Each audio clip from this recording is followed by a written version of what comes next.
Mabuhay ang mga Bisaya! Mayo. Asan ako? Then, dahil kay Senator Bongo, ako po'y naging doktor ni Veronica Duterte.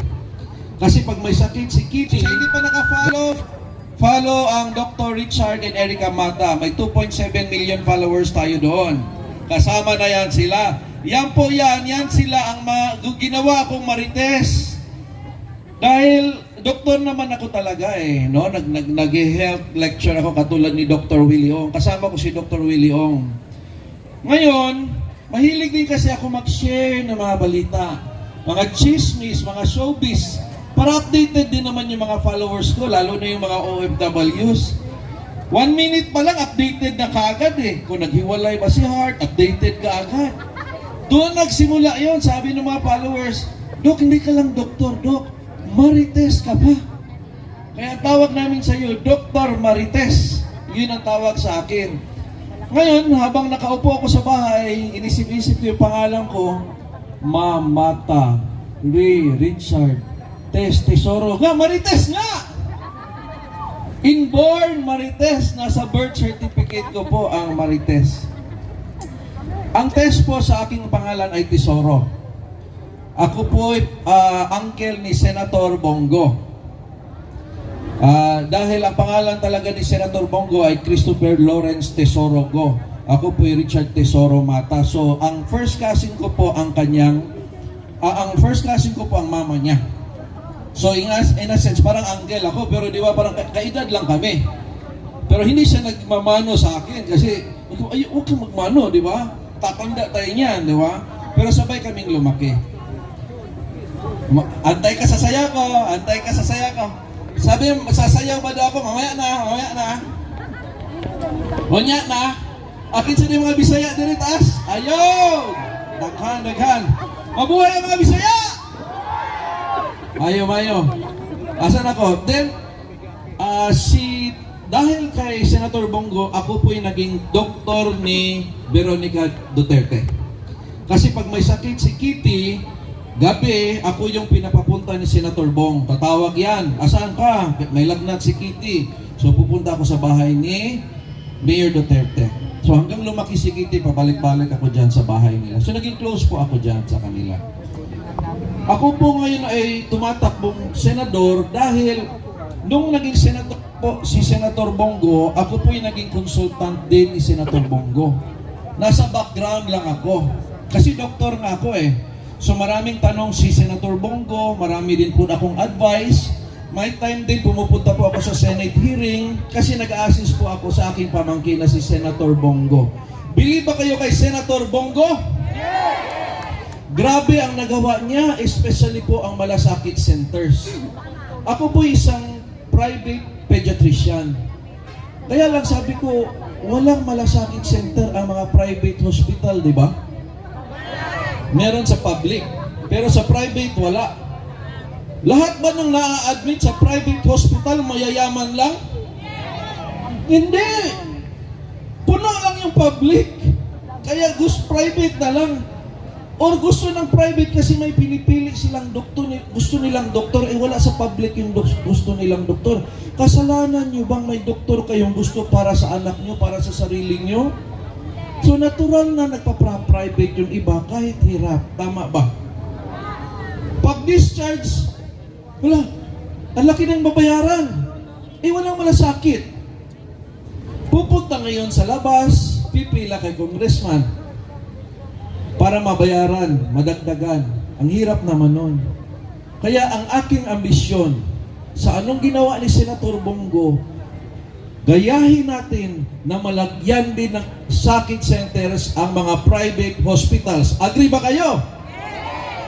Para hindi na kayo lalabas. Yung pera, ipapasok na lang. Yun ang ginawa ni Senator Bongo.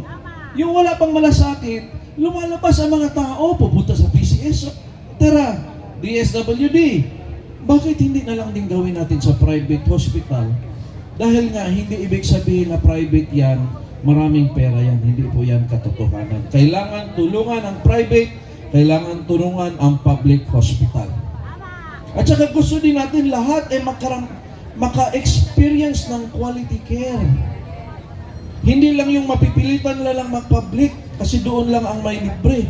Kailangan sa private hospital. Yung kaibigan ko, taga Brazil, sabi niya, Doc, hindi man sa pagmamayabang. Third world lang ang Brazil, sabi niya. Hindi din perpekto ang Brazil, may mga corrupt din. Lahat naman ng bansa may corrupt. Pero ang iyayabang namin, ang healthcare system priority. Pag ma-admit ka sa Brazil, libre. Third world country, libre. Wow! Hindi pa kailangan USA. Hindi pa kailangan Europe. Ang kailangan lang, priority ba? Kailangan lang,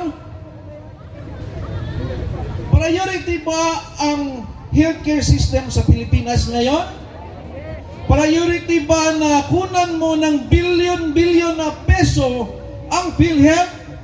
Ibig sabihin, importante ang health. Kunan natin ng billion ang PhilHealth. Priority ba yun?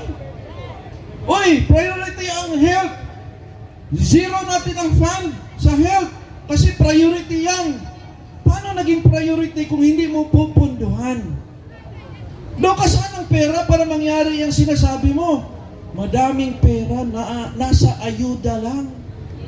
Ang tanong ko sa inyo, papayag ba kayo na hindi na kayo tatanggap ng ayuda kahit kailan? Except doon sa may mga issues talaga, yung mga pangailangan talaga. Yung mga healthy ba, wala problema.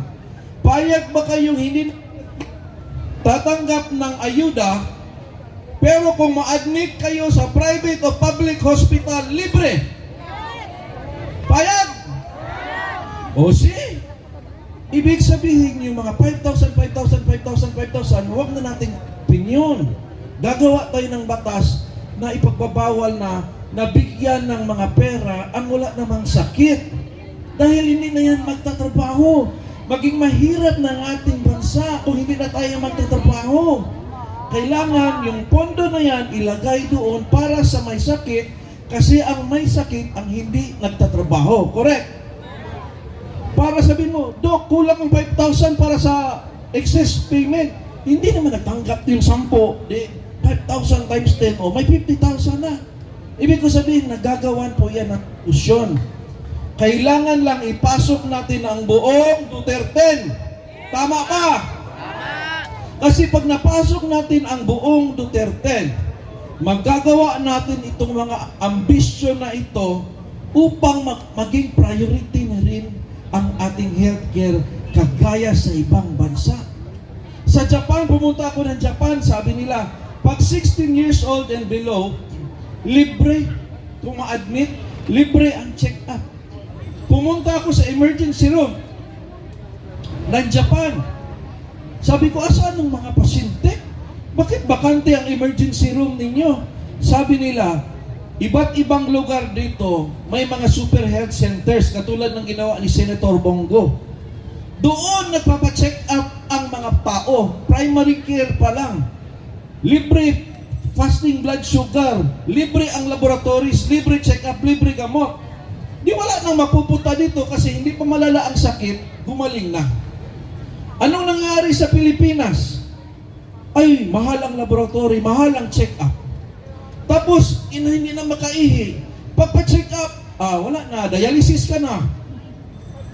Ganun ang nangyayari sa Pilipinas. Nagpipigil ng check-up, lumalala ang mga sakit. Kailangan gayahin natin. Sa Japan, 16 years old above, 30-70%. Pwede natin gayahin din yun. Ano yung sabihin? Pag na-admit ka, 70% ang ibibigay sa iyo ng gobyerno. So kung ang bill mo ay 100,000, 70,000 gobyerno magbabayad. Ikaw bahala sa 30,000. Ngayon, ang sabi naman doon, kung wala kang budget sa 30%, mag-request ka ng installment. Wow! Ang sarap naman ng Japan. Sasabihin pa ng Japan doon sa mag-discharge, Ma'am, meron kayong 30% na babayaran. Sorry talaga, ma'am, kasi nag-sorry pa daw. Nag-sorry pa yung hospital kasi meron pa daw babayaran. Pero kung hindi mo kaya, ma'am, mag-installment ka lang po. Ang sarap naman. Kasi priority ang healthcare system sa Japan. So pwede din natin yung gayahin. Kailangan lang priority. Kasi po ang tao, kahit tayo ay simpleng tao, no? Kung tayo ay magkasakit at alam natin may libre at secure tayo at pwede tayong pumili ng quality like private hospital, kahit mahirap ka lang, feeling mo mayaman ka. Tama ba? Kung ang health ay andyan secured din na din. Hindi aasenso ang bansa kung ang health ay problema. Kailangan i-priority ang health, ayusin ang paggamit ng pondo, and of course, hindi dapat kurakutin, aasenso ang health, aasenso ang Pilipinas. Tama ba?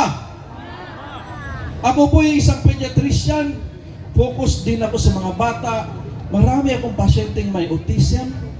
Ako pa ang nagre-reveal na sabi ko parang may autism, ma'am. So, i-refer ko sa doktor na specialista. 2 years bago naka-check up. Ganon katagal, 2 years. Yung mother, 2 years, hindi niya alam kung may autism ba o ADHD ba. Tapos, siyempre, pag-check up, walang libre.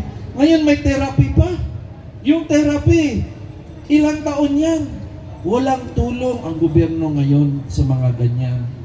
Gusto natin ng tulong ang mga kids na may special needs, autism, ADHD, Down syndrome, at iba pa. Agree ba kayo dyan? Ako rin po ay isang vlogger. Sino bang vlogger dito? Taas kamay. O, sino lang ang mga netizen dito? Taas ang kamay. Lahat tayo netizen. Lahat tayo may Facebook. Gusto ko proteksyonan ang ating freedom of speech. Correct ba? Ako'y pinatawag din sa TRICOM. Pinatawag. Kasi daw baka daw meron daw akong fake news.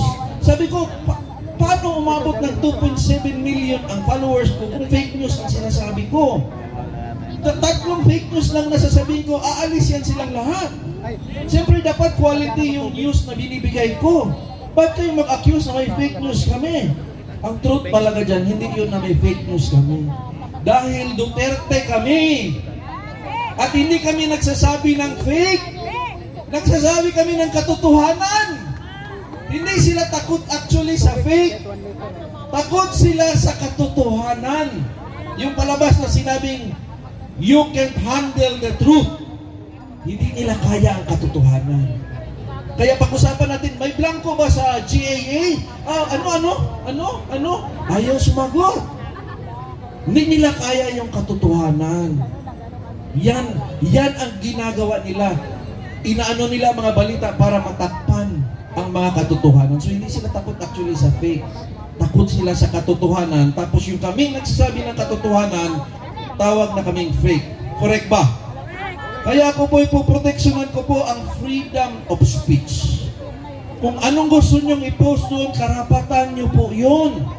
Kung mag-rally kayo dito at may sasabihin kayo against sa pamalaan, karapatan yun, freedom of speech po yun.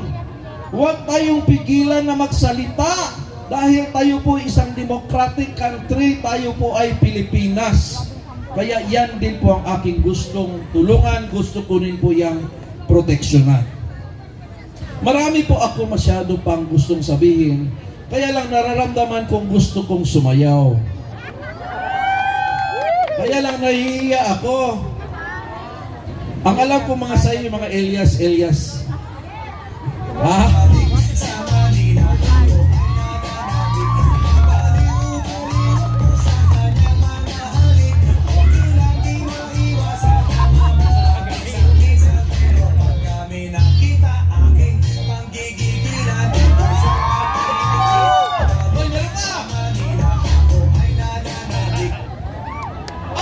Wala!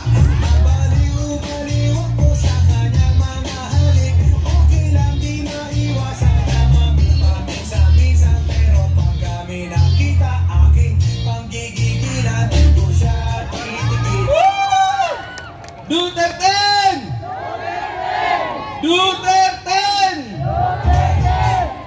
Kailangan po Duterte, huwag po pumili sa kanila.